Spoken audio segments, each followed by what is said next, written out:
So hello hi नमस्ते सबैजनालाई। आजको हाम्रो फर्स्ट न्युजको बारेमा कुरा गरौँ। हामी कुरा नजान्छौँ निसारी जालको बारेमा। सो तपाईँहरूले थाहा नै छ होला उहाँ र श्रेयको चाहिँ ब्रेकअप भइसकेको छ। बट उहाँको रिसेन्टको भ्लगमा उहाँको थम्बनेल यो थियो जहाँ तपाईँ देख्न सक्नुहुन्छ कि पछाडिको फोटो चाहिँ सायद श्रेयको फोटो हो। सो एकजनाको कमेन्ट आएको थियो कि कस्तो नाटक हौ, एक्स देखेर मुभ अन हुनु नि। सो त्यसैको निसारी जालले नाटक देखाइदिएको तिमीहरूलाई मनोरञ्जन होस् भनेर रिप्लाई दिनुभएको थियो। एन्ड त्यसै गरी अब हामी नेक्स्ट अपडेटको बारेमा कुरा गरौँ। हामी कुरा नजान्छौँ दुर्गेश थापाको बारेमा। सो तपाईँहरूलाई थाहा नै छ सबै त होइन, बट केही सिङ्गरहरू कन्सर्टमा जाँदा आफ्नो फ्यान्सहरूसँग चाहिँ त्यति भेट्न मान्नु हुँदैन। एन्ड स्टेजमा आयो भने पनि गार्डहरूले त्यो मान्छेलाई चाहिँ निकालिदिनुहुन्छ। बट दुर्गेश थापाको केसमा चाहिँ यस्तो खासै देखिएको छैन। यदि कोही फ्यान स्टेजमा आयो भने दुर्गेश थापा चाहिँ त्यो फ्यानसँग नै नाचिदिनुहुन्छ। सो रिसेन्टली यसैको रिगार्डिङ कुरा गर्दै दुर्गेश थापाले यो भन्नुभएको छ, धारणा चाहिँ सबैलाई माया देऊ र सबैसँग माया ल्याऊ होइन। हामी स्टार भयो भन्दैमा अब कति मान्छेले चाहिँ फ्यानहरूलाई इग्नोर गर्ने गर्छ कि, त्यो चाहिँ म गर्दैन। त्यही भएर स्टेजमा लगेर मेरो फ्यानहरूसँग हात मिलाएर नाच्नु, कारण त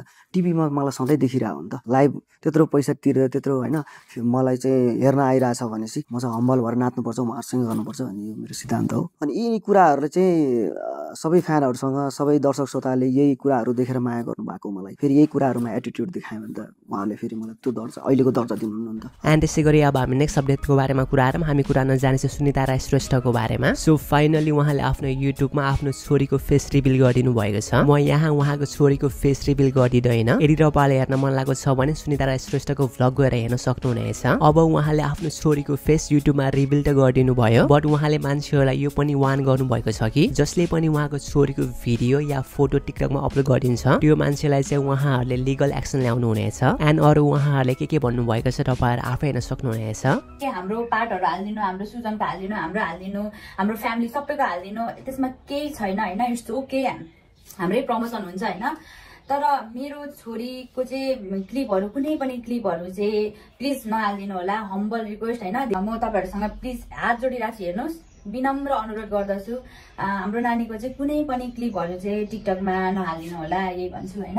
हामीलाई नराम्रो भन्न टिकटकमा जाने बित्तिकै सानो सानो क्लिप हालिदिन्छ नि, मान्छेले नराम्रो तरिकाले जज गर्दै हुन्छ क्या। अनि हामीलाई नेगेटिभिटी, हामीलाई कमेन्ट, नराम्रो कमेन्ट जे भने पनि हामीलाई केही फरक पर्दैन क्या। जे नै भने पनि त्यो केही जस्तो लाग्दैन होइन। तर एउटा अबोध बालक जुन चाहिँ शिशु होइन, उसलाई चाहिँ अलिकति नेगेटिभिटी त्यो तरिकाको उसको त के दोष छ र होइन। त्यस्तो आयो भनेदेखि चाहिँ म सहन सक्दिनँ होइन। अनि त्यो कारणले चाहिँ हामीले बाध्य भएर लिगल एक्सनहरू लिनुपर्ने हुन्छ। यसबारेमा चाहिँ मैले अलरेडी रिसर्चहरू पनि गरिसकेको छु होइन।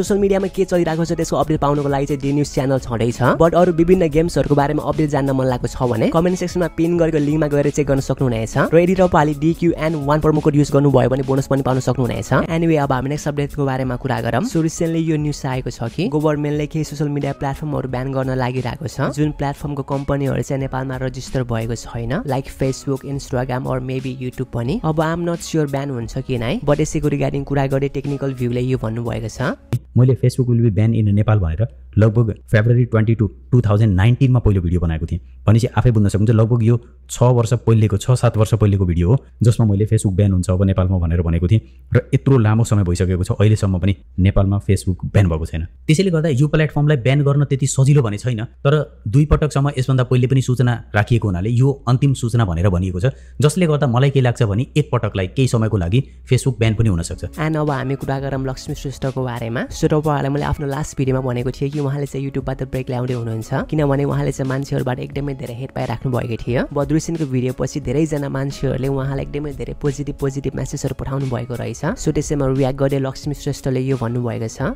I want to say is thank you for making time for me, for texting me एकदमै राम्रो, एकदमै long मेसेजहरू about me, about हजुरको स्टोरी एन्ड अल होइन। I am forever grateful to have मेरो जेन्युन सब्सक्राइबर्स, जेन्युन मान्छेहरू जसले चाहिँ मलाई मन पराउनुहुन्छ, मेरो राम्रो चाहनुहुन्छ। Obviously I am blessed. अनि दिस इज लाइफ। अब सधैँ खुसी हुन्छ भन्ने छैन, सधैँ दुःखी हुन्छ भन्ने पनि छैन, but still sometimes it's hard to be strong, it's hard to be strong all the time.